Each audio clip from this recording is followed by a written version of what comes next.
2 Corinthians chapter 11, Paul and the false apostles. I hope you will put up with a little more of my foolishness. Please bear with me, for I am jealous for you with the jealousy of God himself. I promised you as a pure bride to one husband, Christ. But I fear that somehow your pure and undivided devotion to Christ will be corrupted, just as Eve was deceived by the cunning ways of the serpent.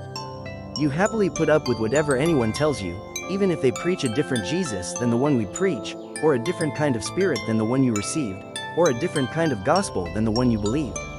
But I don't consider myself inferior in any way to these super apostles who teach such things. I may be unskilled as a speaker, but I'm not lacking in knowledge. We have made this clear to you in every possible way. Was I wrong when I humbled myself and honored you by preaching God's good news to you without expecting anything in return? I robbed other churches by accepting their contributions so I could serve you at no cost. And when I was with you and didn't have enough to live on, I did not become a financial burden to anyone. For the brothers who came from Macedonia brought me all that I needed. I have never been a burden to you, and I never will be. As surely as the truth of Christ is in me, no one in all of Greece will ever stop me from boasting about this. Why? Because I don't love you?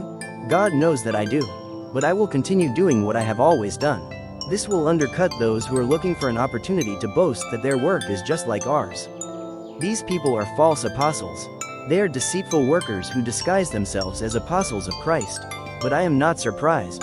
Even Satan disguises himself as an angel of light, so it is no wonder that his servants also disguise themselves as servants of righteousness.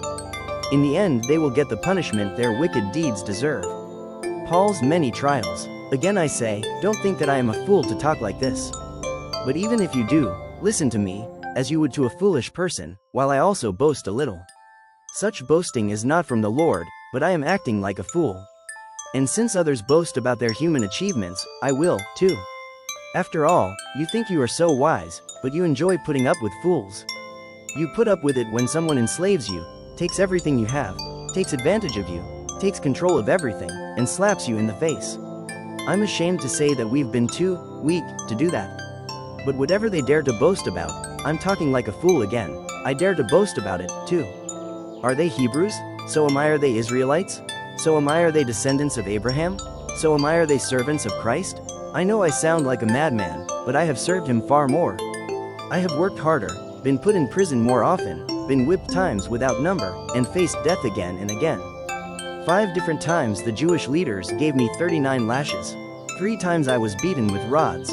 Once I was stoned. 3 times I was shipwrecked.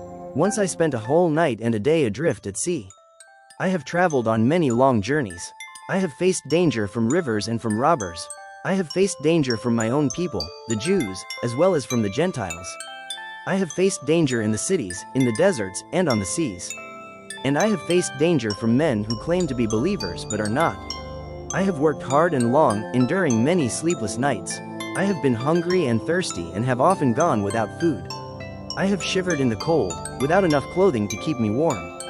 Then, besides all this, I have the daily burden of my concern for all the churches.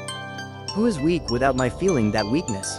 Who is led astray, and I do not burn with anger? If I must boast, I would rather boast about the things that show how weak I am. God, the Father of our Lord Jesus, who is worthy of eternal praise, knows I am not lying. When I was in Damascus, the governor under King Aretas kept guards at the city gates to catch me. I had to be lowered in a basket through a window in the city wall to escape from him.